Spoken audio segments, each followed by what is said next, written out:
Voy a pedir que abran sus Biblias ahora en Primera de Samuel, capítulo 7. Y voy a leer un verso, aunque vamos a explorar lo que hay en esta sección. Repito, Primera de Samuel, capítulo 7, verso 3. Dice: habló Samuel a toda la casa de Israel, diciendo: si de todo vuestro corazón os volvéis a Jehová, quitad los dioses ajenos y a Astarot de entre vosotros, y preparad vuestro corazón, y ahí es donde está el asunto, preparad vuestro corazón a Jehová, y solo a él servid, y os librará de la mano de los filisteos. Señor, bendice tu palabra, como siempre, ayúdanos a sondear los pensamientos tuyos y qué es lo que quieres revelarnos a través de las Escrituras. Te lo pedimos en el nombre de Cristo Jesús. Amén. Estuvimos observando un pueblo consagrado. Luego nos fuimos a considerar lo que es una familia consagrada. Un hombre de hogar consagrado, una mujer consagrada, un hijo consagrado. Ahora vamos a enfocarnos, si ustedes ven, van observando la dinámica, vamos de mayor a menor, o de algo expansivo a algo más específico. Ahora vamos a concentrarnos en un corazón consagrado. Un corazón consagrado.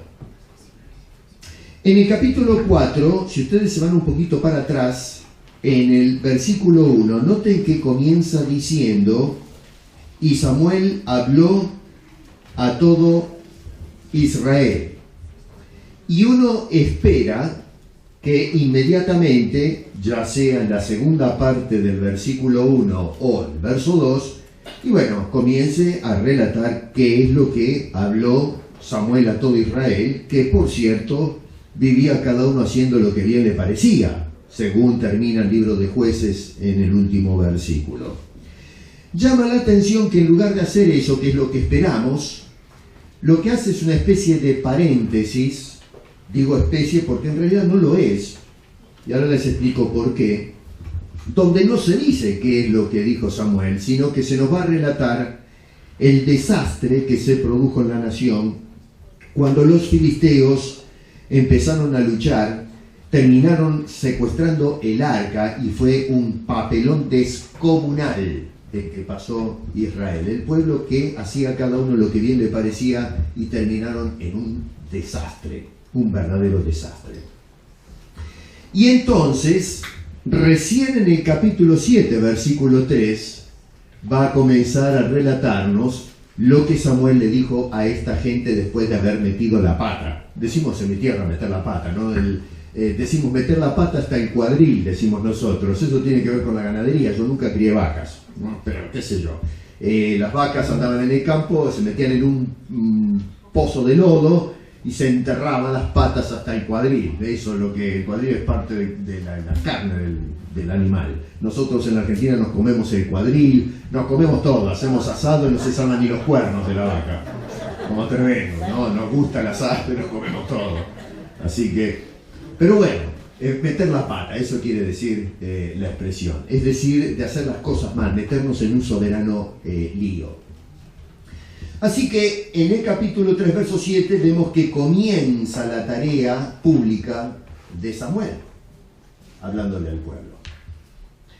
Lo que tenemos en toda esta sección, capítulo 4, capítulo 7, capítulo 7, es un llamado de parte de Dios a través del profeta, o de Samuel, al arrepentimiento, al retorno a Dios, y la consagración del corazón de cada persona, otra vez a Dios. ¿Por qué? Porque cada uno hacía lo que le parecía. Y entonces ahora, en una forma muy gentil, porque podría haber dicho, bueno, váyanse a freír churros. Pero sin embargo lo que Dios dice es: vuelvan a mí, consagren otra vez el corazón al único y verdadero Dios. El capítulo 4, versos 1 al 3, lo que va a hacer es, primero que todo, relatar la guerra contra los filisteos.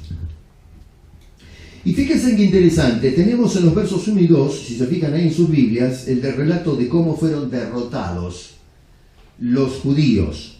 Dice que en aquel tiempo salió Israel a encontrar en batalla a los filisteos, y verso 2 dice, al final Israel fue vencido delante de los filisteos. Más claro, échele agua. Lo que está diciendo en líneas generales la narración es: salieron a pelear, se hicieron los guapos. Nosotros no necesitamos tanta vuelta con la religión, nos vamos a ir a pelear con esta gente, y les dieron una paliza tremenda. Fueron derrotados. Se van al versículo 3 y miren qué interesante. Esta gente lo que va a hacer es, no tuvieron mejor idea, echarle la culpa a Dios. Dice: cuando volvió el pueblo al campamento, los ancianos de Israel dijeron, acá tenemos la reunión, hicieron asamblea, se juntaron los líderes, la gente de cierto peso, y en lugar de decir, bueno, a ver, vamos a hacer los cálculos, salimos a la guerra, salimos mal parados, Dios, la verdad es que no lo tomamos en cuenta, ¿y a dónde salió este asunto? Bueno, nos dieron una paliza. Pero en lugar de llegar a esa conclusión y darse cuenta que el problema estaba en el corazón y la actitud que tenían ante Dios, dice esta gente: ¿por qué nos ha herido hoy Jehová delante de los filisteos? Miren ustedes el descaro de esta gente. La culpa ahora es de Dios. ¿Por qué Dios, nos humilló delante de esta partida de salvajes? ¿Por qué Dios permitió que nos den una paliza, que nos casquen estas personas? Así que yo pensaba, a veces cuando nosotros damos pasos inciertos, tomamos decisiones irresponsables, no tomamos en cuenta al Señor y nos metemos en un flor de lío, a veces terminamos echándole la culpa a Dios. Hay gente que hace eso, levanta la mano y dice: pero ¿por qué, Dios, no estuviste conmigo? ¿Por qué no me ayudaste? Y hacemos a Dios responsable de nuestros fracasos, de nuestras derrotas. Un hogar fracasado no es culpa de Dios. Tu vida fracasada no es culpa de Dios. Que nos estemos andando por caminos torcidos que tengan consecuencias no es culpa de Dios. Si la iglesia está andando mal y se mete en problemas y atolladeros, no es culpa de Dios. Es culpa nuestra. Porque no estamos consagrándonos a ese Dios de una forma sincera, total y como corresponde. Hay que dejar de hacer responsable a Dios por los males humanos. A veces, inclusive fuera de la iglesia, gente que no conoce al Señor, dicen: Dios es el culpable de todo el mal que hay en el mundo. No, nosotros somos los culpables. Nosotros vamos a despotricar contra Dios cuando el hombre le dio la espalda a ese Dios. ¿Qué le vamos a decir a Dios? Así que acá tenemos a esta gente echándole la culpa a Dios por el verdadero fracaso que eran como nación. Ahora, ¿cómo vamos a resolver esto? Esta gente dice: bueno, fenómeno, Dios parece que no nos dio ni 5 de la hora en este asunto. Habrán tenido un consejo y dijeron: bueno, a ver, ¿a quién se le ocurre una idea para ver cómo encaramos a estos filisteos de nuevo y tratamos de ver si ahora sí damos vuelta a la cosa? Y tuvieron una brillante idea. Nos dice ahí en el versículo 3 que van a buscar el arca. En otras palabras, miren qué cosa, van a confiar en un objeto. La solución, miren qué brillante la gente, qué mente abierta. ¿Cómo resolvemos el problema este? Bueno, vamos a confiar en una cosa. Dice en el versículo 3: traigamos a nosotros de Silo el arca del pacto de Jehová, para que viniendo entre nosotros nos salve de la mano de nuestros enemigos. Acá está, listo. Con esto resolvemos el problema. Traemos un pedazo de mueble, porque el arca era eso, era un mueble, un cajón.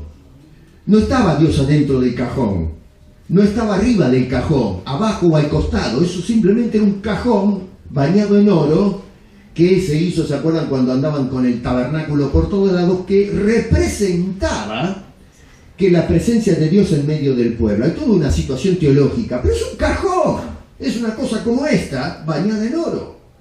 Tal es así que nunca más se encontró el arca después que desapareció, hasta el día de hoy. Algunos locos andan realizando ir revolviendo arena por ahí, por el Medio Oriente, tratando de ver si la encuentran.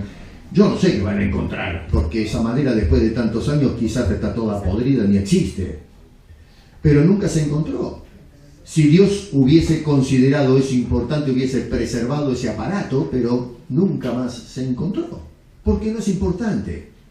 Lo importante es el Dios que dio órdenes de construir ese cajón. Así que esta gente lo que decide, la mejor idea que tuvieron es: vamos a agarrar esta cosa, este mueble, y con esto estos filisteos les vamos a pegar una tremenda paliza.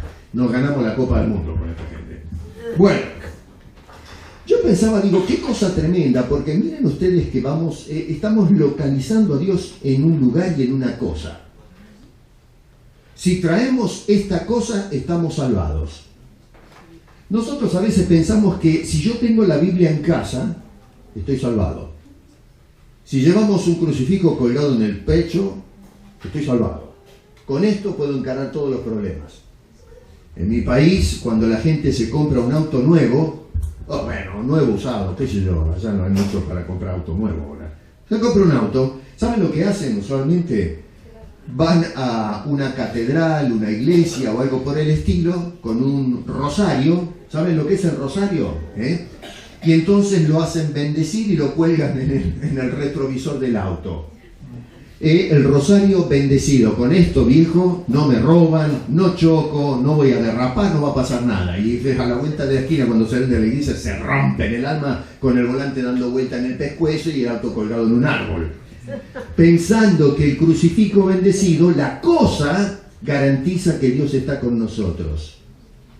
Colgamos una cruz en la pared de casa, una pintura de la Santa Cena y una cantidad de cosas raras, y ponemos nuestra confianza en esa cosa, pensando que garantiza que Dios está en medio nuestro y va a resolver todos nuestros problemas. No, hermano, no.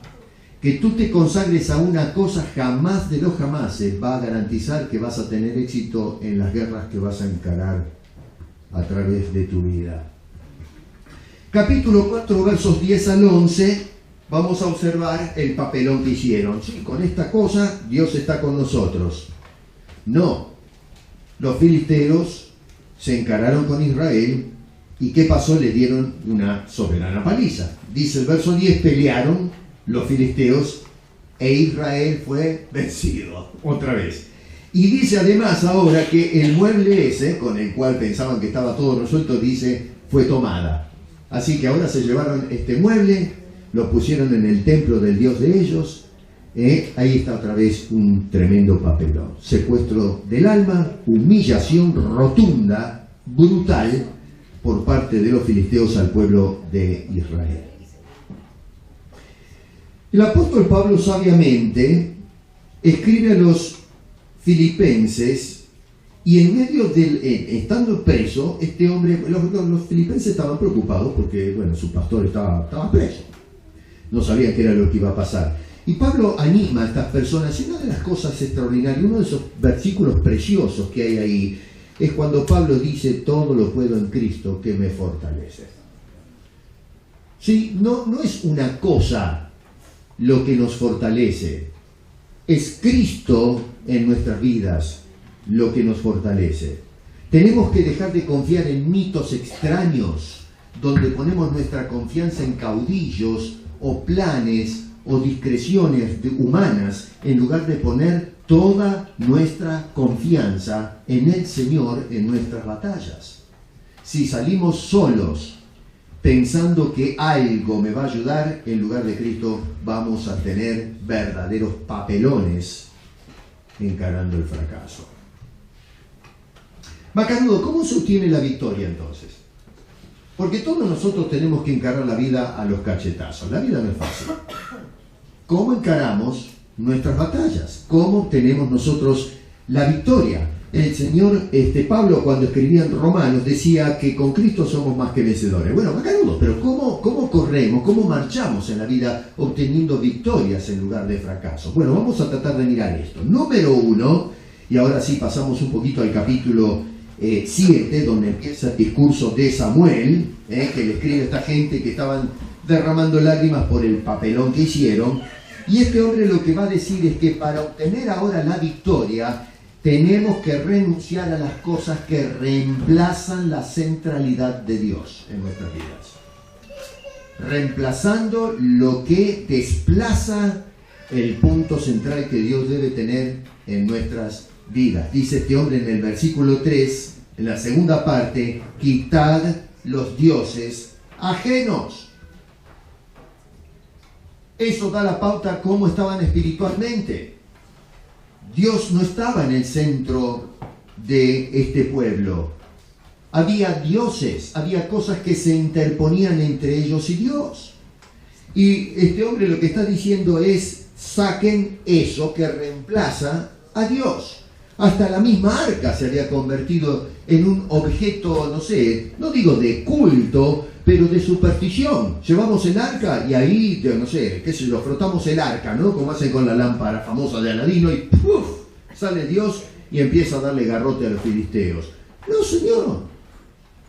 Dice, tienen que sacarse esas ideas de la cabeza, remuevan todo objeto o idea que se interponga entre ustedes y Dios.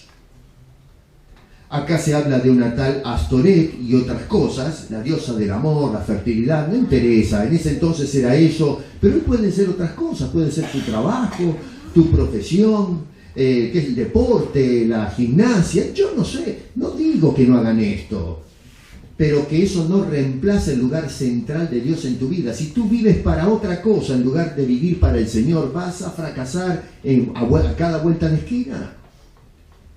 Entonces, lo primero que hay que hacer, si alguna vez queremos explorar el éxito en la vida cristiana, es saca lo que impide tu consagración a Dios. Hermano, esto es tan elemental, porque estoy seguro que dentro de ustedes dicen, amén, sí, pero ¿qué nos está diciendo de nuevo este hombre? Bueno, pero es que el asunto es que no hay nada nuevo debajo del cielo. El problema es que no lo estamos aplicando. Samuel dijo, oye que tu siervo, mejor dicho, habla que tu siervo oye. El problema es que hoy oímos, pero no aplicamos lo que nos enseña la Escritura. ¿Cuántas veces, de una manera o de otra, se nos está diciendo que tenemos que concentrarnos y consagrarnos a Dios totalmente? Y sin embargo seguimos tropezando y dándonos de bruces contra el suelo. ¿Por qué? Porque no estamos aplicando la Escritura rajatabla en nuestras vidas. Ese es el meollo del asunto. No hay nada mágico. Tú no te vas acá con algo que, pucha, esto no lo sabía, yo lo sabemos todo. El problema es que no lo aplicamos. Tenemos que remover las cosas que nos separan de una consagración que nos lleve al éxito.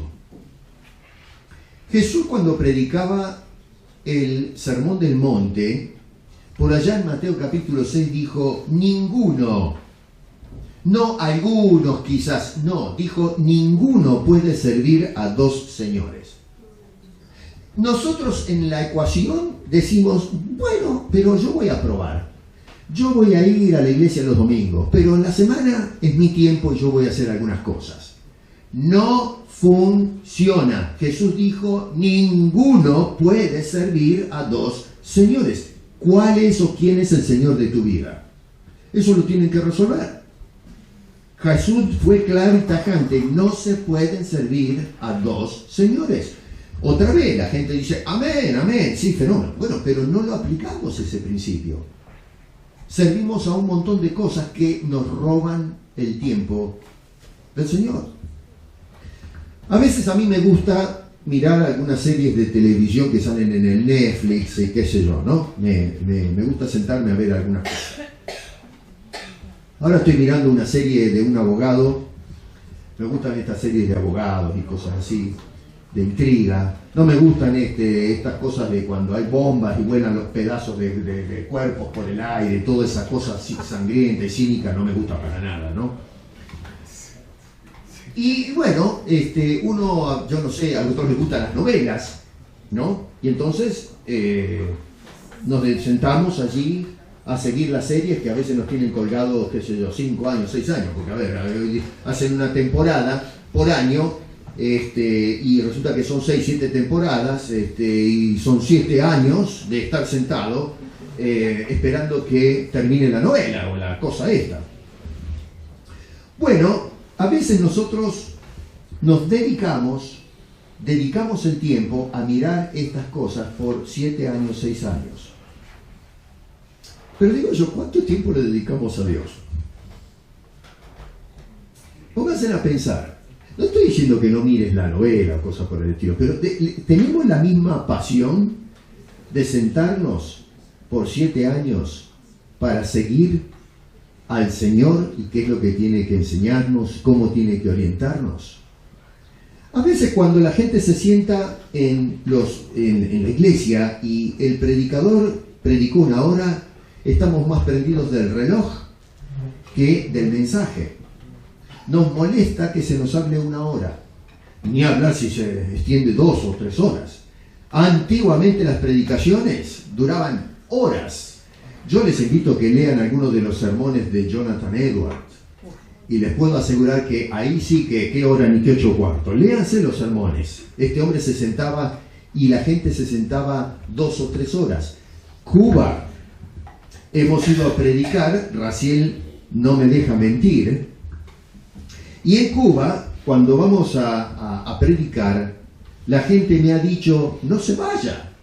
Yo predico, termino de desasir, Raciel o no. ¿Qué está haciendo? No se vaya. La última vez que estuvimos, nos fuimos a una iglesia en Puriales y terminé de predicar y se largó la lluvia. Y la gente me decía, bueno, ¿y ahora qué hacemos? No se puede ir a ningún lado porque estaba lloviendo, la gente camina. ¿Qué hacemos? Pues siga predicando. Pero ¿se puede creer eso? Siga predicando. No dijeron, vamos a tomarnos un café. No, siga, dele para adelante, dele manija. Así que tuve que agarrar y echarle agua a la sopa, ¿no? Tuve que extender el asunto. La gente está interesada, está con el deseo de saturarse de las cosas de Dios. No hay nada que reemplace la centralidad de la palabra de Dios en sus vidas. Y nos sorprendemos que el pueblo cubano sea tan sufrido, tan entregado. Hablamos, ¿cómo es posible que una persona camine 2, 3 horas en lo oscuro para ir al culto?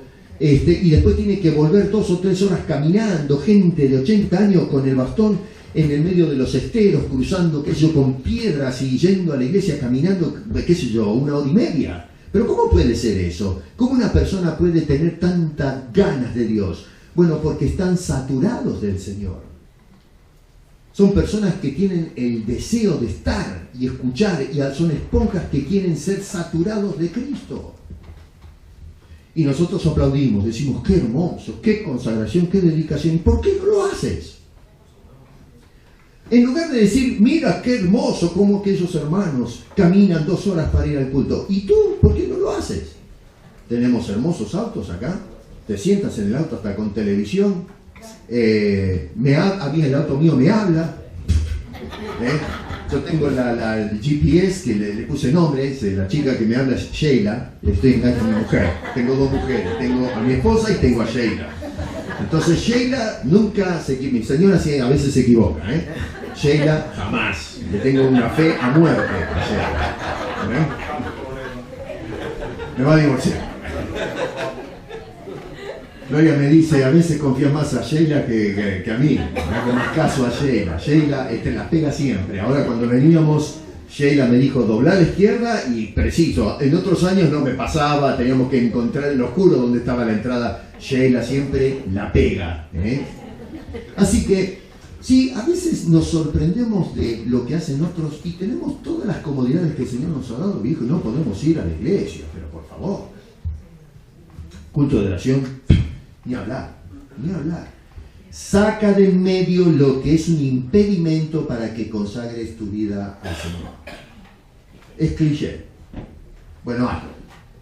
Eso es lo que Samuel quiere de esta gente. Cada uno hacía lo que le parecía. La gente decía, no me parece que tengo que ir a asilo, no me parece que tengo que darle la centralidad a Dios. Bueno, Samuel dice, ¿quieren resolver el problema? ¿Quieren dejar de sufrir la paliza de los filisteos? Lo primero que tienen que hacer es remuevan las cosas que reemplazan a Dios. La segunda cosa es que tenemos que tener una disposición debida del corazón, disponiendo debidamente el corazón. Versículo 3. Noten que dice este hombre, si de todo vuestro corazón os volvéis a Jehová. Si el tema no está en el arca, en cómo anda la sociedad. El problema está en el corazón de cada persona que forma la sociedad o el pueblo de Dios en ese entonces. El problema y nuestros problemas en la consagración es que tenemos un corazón mal dispuesto.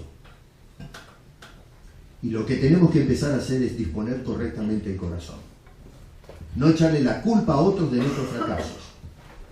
La culpa es un corazón mal dispuesto con el Señor. Entonces, lo que tenemos acá es un llamado a un corazón preparado. ¿Y cómo es un corazón preparado? Bueno, número 1 es un corazón entregado absolutamente al Señor. Dice en ese versículo 3, si de todo vuestro corazón. El Señor no quiere la mitad de tu vida. Tenemos que adorar a Dios con todo nuestro corazón. Tenemos que servirle con todo el corazón. Dios es celoso de tu vida. Quiere que le entregues todo lo que eres. Tu tiempo, tus esfuerzos, tus cosas, todo, entrégalo al Señor. El asunto es que nosotros no entregamos todo porque no queremos soltar el corazón. Queremos que parte del corazón sea nuestro para manejarlo como a nosotros nos parece. Hacer como hacía el pueblo de Israel, cada uno hace lo que bien le parece. Y entonces queremos ser el capitán de nuestras decisiones, el capitán de nuestros corazones. Dios no quiere compartir tu corazón con nadie. Quiere que el corazón sea todo de Él. El escritor de Proverbios dice, dame, hijo mío, tu corazón y miren tus ojos por mis caminos. Nosotros estamos mirando otros caminos y es por eso es que seducido nuestro corazón para ir en otras direcciones. Y esas direcciones nos llevan al fracaso. Número 2 es un corazón que retorna a Dios cuando estuvo alejado. Verso 3 dice, y si os volvéis a Jehová. De todo corazón, si os volvéis a Jehová. Ojo, porque esa declaración nos está diciendo dónde estaba el corazón. Si está diciendo vuelvan, es porque no estaban. No hay que darle mucha vuelta al exégesis. Esta gente, haciendo lo que a cada uno le parecía, nos está mostrando que el corazón de ellos estaba lejos de la voluntad de Dios. Y lo que Dios les está diciendo es, vengan, regresen, señores, traigan otra vez sus vidas, su corazón, a mi presencia, para que entonces puedan experimentar el éxito. Entreguen sus corazones al Señor, no solamente en una forma completa, sino de regreso al Señor. Cuando nosotros nos vamos, por ejemplo, déjenme que les lea, si se van rápido un poquito, a ver, haciendo un poco de paréntesis acá, ¿no? En Hebreos capítulo 4, hay 2 versículos en Hebreos que el libro de Hebreos es extraordinario, nos habla de la gloria, la majestad de Cristo Jesús, una de las cartas más cristológicas del Nuevo Testamento. Yo les invito a que no solo la lean, sino que la estudien. En el capítulo 4, si se van hasta el versículo 16 para no extenderme, dice, acerquémonos pues confiadamente al trono de la gracia para alcanzar misericordia y hallar gracia para el oportuno socorro. ¿Qué está diciendo Dios? Ven, vuélvete. Eso es lo que dice cuando indica el escritor, acerquémonos por lo tanto. Acércate a Dios. ¿Pero para qué? Bueno, para que Dios te inunde con su gracia y para el oportuno socorro. Hay veces que nos encontramos en medio de un problema y no sabemos para dónde disparar. No encontramos la punta del hilo. Estamos rompiéndonos la cabeza a ver cómo resuelvo los problemas, los dramas. Y resulta que a veces estamos ahí revolviendo y buscando cosas que nos puedan ayudar y no encontramos la solución a las cosas. Bueno, lo que dice el escritor es para con eso y acércate al Señor para que vayas a buscar e implorar el oportuno, es decir, el socorro en el momento preciso. Pero nosotros nos acercamos a cosas o posibilidades en lugar de acercarnos al Señor. Más adelante, en el capítulo 10, a ver, dice este hombre en el verso 22, verso 19 dice así que teniendo, esto para mirar el contexto, ¿no? Libertad para entrar al lugar santísimo, es decir, donde está la presencia de Dios por el camino nuevo que es Cristo Jesús, y teniendo un gran sumo sacerdote, verso 22, acerquémonos, otra vez este señor vuelve a repetir lo mismo, acerquémonos con corazón sincero. ¿Te das cuenta cómo la Biblia apunta el corazón? Esto no era una ocurrencia de Samuel, esto es algo que Dios nos está diciendo a través de la palabra, es un asunto de corazón. Acércate a Dios con un corazón sincero, en plena certidumbre de fe, es decir, con convicción, purificados los corazones de mala conciencia y lavados los cuerpos con agua. Manténganse firmes y fluctuar en la profesión. Más adelante dice que nos consideremos unos a otros. Y luego más adelante el verso 25 dice, no dejando de congregaros como algunos tienen por hábito o por costumbre. El congregarse es un llamado constante de las Escrituras. Así que, nota que interesante, dice, acerquémonos a Dios para recibir el socorro cuando lo necesitamos, y que nos acerquemos a Dios con la actitud correcta, un corazón sincero. ¿A qué cosas consagras tu corazón, hermano? ¿Dónde está tu corazón realmente? Si tu vida no está consagrada es porque no has consagrado tu corazón a Dios. Número 3, se habla de verso 3 al final, de un corazón que, un corazón consagrado, es un corazón que sirve al Señor correctamente. Miren que dice allí, y solo a Él servir. Es decir, a veces nosotros servimos al Señor equivocado. En este caso Samuel dice, sirvan al Señor que corresponde, al Señor correcto. Hoy, hermano, yo no sé qué es lo que está pasando con la iglesia, pero estamos sirviendo más a los caudillos que al Señor. Se levanta un charlatán y empieza a hablar una sarta de pavadas, y la gente, si ese hombre dice pónganse de cabeza, la gente se pone de cabeza. Nadie cuestiona nada, ¿eh? He escuchado a supuestos apóstoles hoy, profetas, que dicen no toquéis al ungido. ¿Han escuchado eso? El ungido es intocable. Usted cuestiona alguna cosa de algún mequetrefe que dice cualquier disparate, y mire, pastor, esto que está diciendo es una locura. ¿Usted cómo se atreve a hablar contra el ungido? Pero me parece que es un disparate. No, señor, esta es palabra de Dios. ¿Con quién está hablando usted? O sea, que el tipo es intocable. No se le puede recriminar. Si anda en pecado no se le puede llamar a exhortación. El hombre es un Dios bajado a la tierra. Y la gente agarra y dice amén a todo lo que esta gente dice.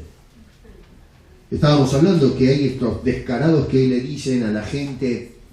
A ver, había una señora que decía, a ver, se paraba, salen dando vuelta el video por ahí en YouTube, una señora que le dice a la gente, a ver, los que quieren donar $5,000, $10,000, por favor, que se pongan de este lado. Y yo no entiendo, hay gente que agarra y saca la chequera y le firma los $10,000. Pero estamos todos locos. Si a mí me dicen, ¿puedes donar $10,000? Un momentito, a ver, ¿de qué se trata esto? ¿Cuál es el curro acá? ¿Para qué quiere los $10,000? ¿Vio usted alguna vez a uno de estos charlatanes dar los $10,000? Yo nunca vi a una de estas personas de ofrendar. Dicen, usted tiene una casa, ¿por qué no firma el contrato y se lo dona al Señor? Hay que sembrar. ¿Usted vio alguna vez a uno de estos atorrantes firmar el título de propiedad del avión privado que tiene para entregárselo al Señor? No, se compró el avión privado con la plata, los $10,000. Bueno, $10,000 no compra nadie un avión de juguete, ¿no? Pero se compran un auto, se compran una serie de cosas con la plata suya. Y la gente va y entrega la plata. Nosotros no seguimos al Señor. Estamos sirviendo a los señores equivocados. Estamos haciendo las cosas mal. Esta gente estaba siguiendo a las personas equivocadas. Los ancianos decían, vámonos contra los filisteos porque esto está garantizado. El éxito lo vamos a tener. ¿Y qué pasó? Les dieron una paliza tremenda. porque están sirviendo al Dios equivocado. A ver, ¿cómo es posible que en medio del pueblo exista Astarte, una diosa pagana, amén, de otros dioses que tenían, ojo? No puede ser. No podemos servir a dos señores. Entonces, un corazón consagrado es un corazón que sirve al Señor correcto. ¿A quién estás sirviendo? ¿A quién te estás consagrando? Puede ser el Señor el trabajo, el dinero, la fama, el éxito, yo no sé. Pero si se interpone entre tú y Dios, a ese Señor, ese es el Señor que gobierna tu vida. Samuel decía, solo a Él serviréis. ¿Cómo obtenemos la victoria? Renunciando a las cosas que nos separan de Dios. Segundo, disponiendo como corresponde el corazón. Número 3, verso 6, confesando nuestras infidelidades. Hay que abrir la boca y decirle, Señor, la estoy embarrando. Ahora, ¿por qué fracasaban estas personas en la guerra espiritual? Porque estaban en pecado, sencillamente.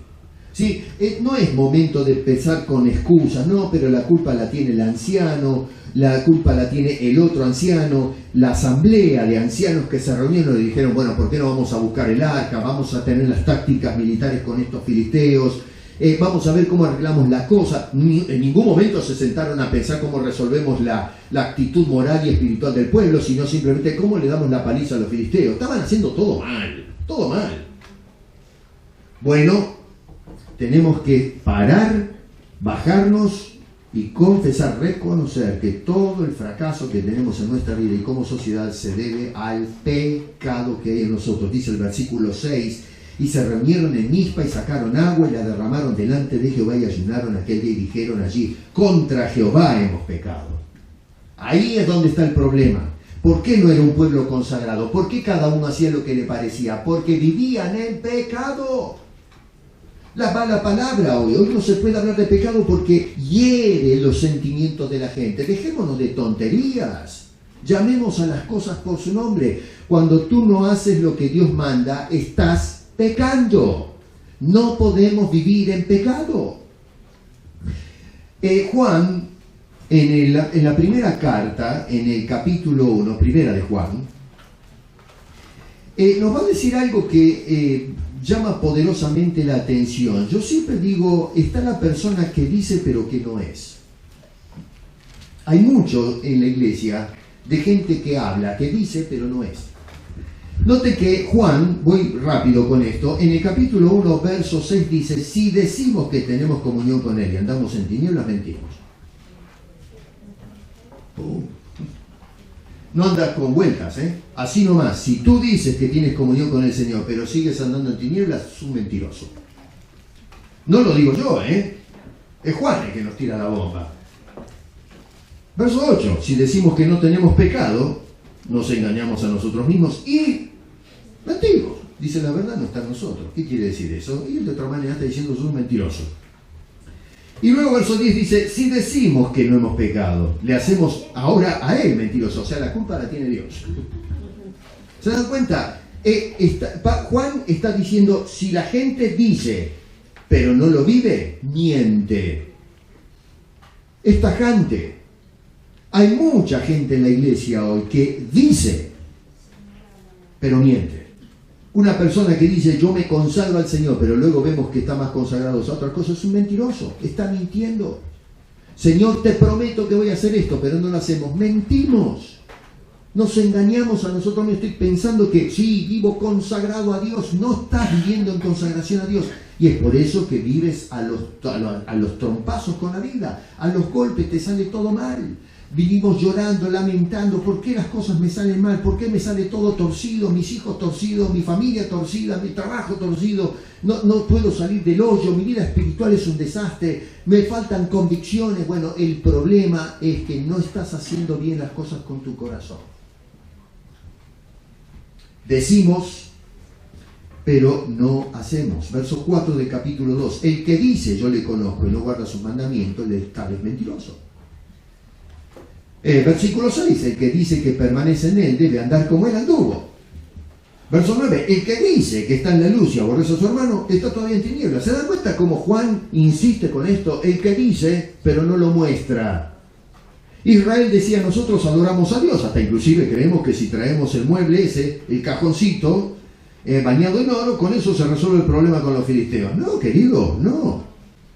A lo mejor podían vencer tácticamente a los filisteos, pero la condición social y espiritual de Israel seguía siendo la misma. Eventualmente iban a ir al fracaso de todas maneras. Porque supongamos que podrían haber, en fin, manejaron mal la guerra. Dios estuvo metido en esto, el del fracaso, pero supongamos que hubiesen ganado a los filisteos. No resuelve nada. Se sacaban una espina por un momento, pero la sociedad seguía sumergida en el caos. Cada uno hacía lo que bien le parecía. No puede haber éxito en una sociedad construida en esos términos. Gente que decía, pero no hacía. Ahora, tengo que ir corriendo, ¿no? Es interesante porque los enemigos de Israel no descansaban en querer hacerle la guerra y destruir a la nación, así como los enemigos de la iglesia hoy no descansan, amenazándonos constantemente en destruir la obra. Hoy se levantan movimientos ideológicos que yo considero satánicos, honestamente. Tal vez la palabra es dura, pero de otra fuente puede tener esto, que se ha metido dentro de la iglesia. Inclusive hoy fuera de la iglesia se están utilizando mecanismos políticos y legislativos para comenzar a hacer injerencias a la fe cristiana, prohibir, por ejemplo, ciertos pasajes de la Biblia que eventualmente nos puede llevar a que prohíban la Biblia del todo. Se ha terminado con el tema de que se puedan tener Biblias en la escuela y cosas por el estilo. O sea que observamos que hay una tenacidad, una obstinación por parte del mundo de declararle la guerra al pueblo de Dios. ¿Dónde vemos nosotros que se persigue al Islam o al judaísmo de la forma que se persigue al cristianismo? Yo no veo que los medios de comunicación hoy digan, o las autoridades públicas digan, vamos a parar con la distribución del Islam. Y ojo, en sociedades libres, donde existe la libertad religiosa, constitucionalmente hablando, es correcto que tengan cada uno la religión que quiere, es problema de cada uno.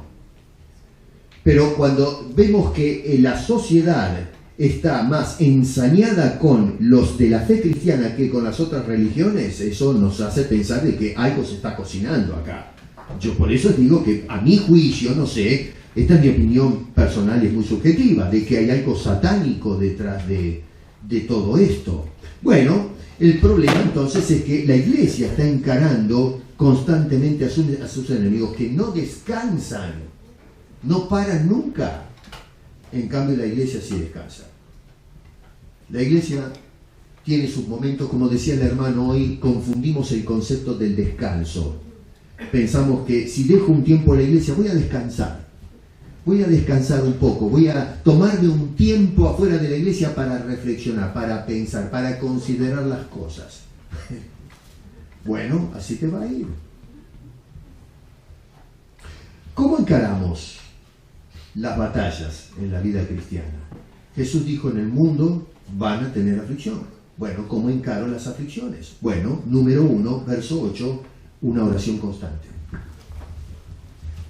Dice este hombre, entonces dijeron los hijos de Israel, no ceses de clamar por nosotros a Jehová nuestro Dios.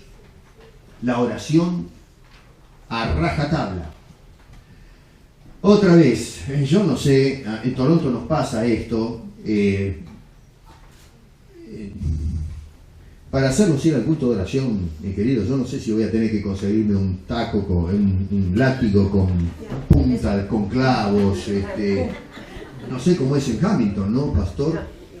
¿Van todos, toda la congregación a orar? Se llena, ¿no? No. Tenemos un promedio de que comenzamos, más o menos 30, 40 personas. Ah, bueno, porcentualmente no es lo óptimo, tendríamos que estar todos, ¿no? Pero está muy bien, los felicito. En Toronto, el promedio en porcentual, qué sé yo, no llegamos al 10%. Y mayormente son las mujeres las que oran, acuérdense que el Cana era el líder que llevaba a toda la familia. En Toronto las mujeres nos llevan la delantera siempre. Algo está pasando. La oración es secundaria en el pueblo de Dios. No, la oración tiene que ser por donde se empieza, no donde se termina. Nosotros no empezamos a orar cuando vinieron los problemas. Nosotros tenemos que empezar a orar antes de que vengan los problemas. Prepararnos. Ahora, si ya hicimos el lío, ¿cómo lo resolvemos? Bueno, dejémonos de cosas y volvamos entonces a la oración. Empecemos a hacer las cosas bien. Así que lo primero que hay que hacer es, tenemos que dedicarnos a la oración y la oración constante. Por eso este hombre dice, no ceses, no pares, no descanses. Dale para adelante con este asunto. Orar a todo trapo. Hermano querido, tenemos que crear el hábito de la oración. El apóstol Pablo nos decía, orad sin cesar. ¿Pero por qué tengo que dedicar tanto tiempo a la oración? ¿Qué tanto lío? Bueno, mira, ¿sabes una cosa? Pablo dice, porque eso es lo que Dios quiere. Esa es la voluntad de Dios, dice este hombre. Punto. Dios no tiene que darme más explicaciones. Cuando Dios dice que oremos, que hablemos, que pidamos, que llamemos, es un asunto de depender totalmente de Dios, y eso es lo que Dios quiere de cada uno de nosotros. Consagra tu corazón a la oración. Consagrémonos a orar en casa, de forma privada, y en la iglesia. Dejémonos de cosas. Aparta lo que te separa de tu consagración y Dios, y ve a orar. Busca un lugar en tu casa y conversa con Dios y no pares. Prepara tu vida para cuando vengan las aflicciones, que no te agarren desprevenido. Segundo, tenemos que tener la disposición a envolvernos en la lucha, no que salgan otros a luchar por nosotros. Verso 11, dice este hombre, y saliendo los hijos de Israel de Mizpa, siguieron a los filisteos, hiriéndolos hasta abajo de Betcar. Qué cosa tremenda. Dios intervino, si ustedes después leen, yo tengo que correr acá, Dios intervino milagrosamente, pero el pueblo estuvo metido en el asunto. Algunos usan fuera de contexto cuando Dios dice, quedaos quietos y veréis mi gloria. ¿Vieron ese pasaje? Entonces la gente dice, bueno, listo, yo ya oré y me quedo quieto, no hago nada. Una persona necesita trabajo, Señor, te ruego que me des un trabajo, y se queda en casa a mirar el fútbol. Señor, estoy pasando hambre, y entonces tú quieres saber cómo. Miren, hermano querido, hoy día la gente, yo no sé, está el evangelio de la prosperidad. ¿Hay alguno de ustedes que quieren ser prósperos? Todos, ¿no es cierto? Bueno, la gente dice que ustedes tienen que clamar a Dios. Bueno, déjame decirte una cosa. ¿Quieres ser próspero? Te voy a dar la fórmula. Escúchame bien, soy profeta. La fórmula para ser próspero. Levántate temprano y ve a laburar. Ve a trabajar. Y cuando tú te arremangues y vayas a trabajar, Dios va a prosperar tu esfuerzo. Va a abrir puertas. Eso de que nosotros otra vez somos como el pollito en el nido que está ahí todo el día piando, esperando que le traigan la comida y se la tiren así, ¿no es cierto?, de caída dentro del hocico. No funciona. Dios nos usa a nosotros. Por eso te puso en este mundo, para que estés activo. Cuando Dios hizo el huerto del Edén, hizo todo un almácigo extraordinario y ecológico para poner al hombre allí adentro. Pero el hombre no se la pasaba todo el día abajo de la palmera tomando piña colada. Le dijo, ahora te vas a poner a trabajar. Vas a cuidar el huerto y además de eso le vas a poner título a cada animal. Así que le trajo los animales que había, no sé cuántos eran, y tuvo que ponerse a estudiar la naturaleza de cada animal porque le asignó nombre según su especie, la clase de animal. No es que le agarró y decía, bueno, este bicho con el cogote largo, ¿cómo le voy a llamar? Jirafa. Jirafa. Bueno, no era en español, ¿no? No sé en qué idioma hablaban en el huerto. ¿Se dan cuenta? Y le puso el nombre. No, tuvo que entender la naturaleza de esta criatura extraña que Dios había creado, analizar el asunto, y entonces le asignaba un nombre que describía esa especie. Se puso a trabajar. El pueblo acá, si bien es cierto que Dios los asistió, tuvieron que salir a pelear contra el enemigo. ¿Qué dice el apóstol Pablo? Que nos pongamos la armadura de Dios contra las fuerzas del mal. Dice, no tenemos lucha contra personas, sangre, carne, sino contra principados, potestad. Eso lo ven en Efesios capítulo 6.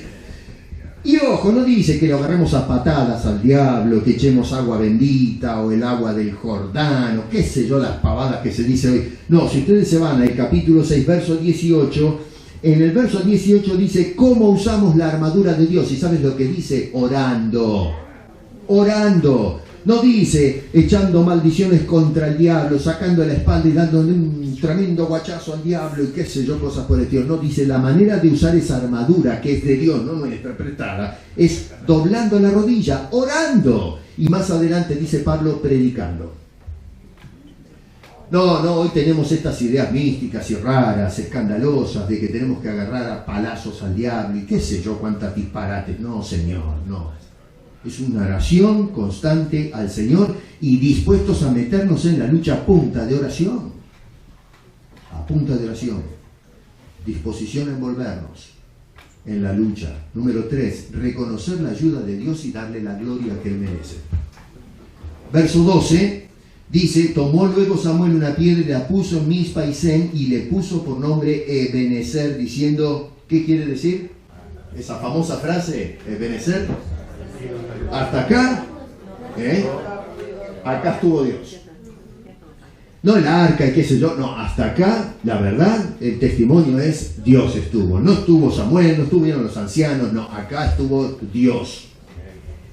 Hasta acá nos ayudó el Señor. Hasta aquí llegamos por la gracia de Dios. Lo que hacen es no reconocer qué fuerza, qué pericia militar tuvimos, cómo le dimos la paliza, cómo nos cobramos la revancha con los filisteos que nos cascaron y ahora se la devolvimos y le dejamos los 2 ojos morados. No, Señor, le dicen, Dios, tú eres nuestro Dios, a ti sea la gloria, hasta aquí tú nos has ayudado. La razón de nuestro éxito es porque la ayuda vino de tu mano. Eso habla de una persona consagrada. El apóstol Pablo decía, todo lo puedo en Cristo, que es el que me fortalece. Claro, Pablo tenía un carácter tremendo, era un león, era un titán. El Señor tenía unas convicciones y un temperamento que arrasaba con todo. Yo no tengo el temperamento de Pablo, estamos hechos distintos. Pero Pablo tenía un carácter tremendo. Pero este hombre nunca dijo, es que mi personalidad es la que me lleva a hacer todo esto. No dice, es Cristo que es el que me da la fuerza para seguir adelante. Aunque él estaba preso, la palabra de Dios seguía circulando porque no hay barrotes que puedan sostener o encarcelar la palabra de Dios. Todo esto sucede cuando, como invita Samuel en su discurso, nosotros hemos consagrado nuestro corazón totalmente a Dios. Un corazón consagrado. Hay un dicho, y con esto termino, de un autor que es desconocido, que dijo lo siguiente, me llamó la atención esto. Llamar al corazón entregado el órgano más importante sería insuficiente. En el santuario donde la fe cobra vida y el amor encuentra su morada eterna. Mejor dicho, perdón, déjenme leerlo de nuevo porque lo leí mal. Dice, llamar al corazón entregado el órgano más importante sería insuficiente. Es el corazón el santuario donde la fe cobra vida y el amor encuentra su morada eterna. ¿Agarras la onda? Empecé preguntándote, ¿a quién consagras tu corazón? Y ahora tienes la respuesta. Puede ser que digas a Dios o a otra cosa. Bueno, ya sabes lo que tienes que hacer. Un corazón consagrado. Padre, te damos gracias por estas historias, estas narraciones que se preservaron y que todavía hoy son frescas y nos hablan al corazón. Ayúdanos a que ese corazón al que le hablas se consagre a ti, Señor. Que te lo consagremos, te lo entreguemos a ti. Como decía tu palabra en Proverbios, dame, hijo mío, tu corazón. Bueno, Señor, lo disponemos y lo entregamos a ti para que lo uses según tu soberana voluntad. Porque lo pedimos en el nombre de Cristo Jesús. Amén.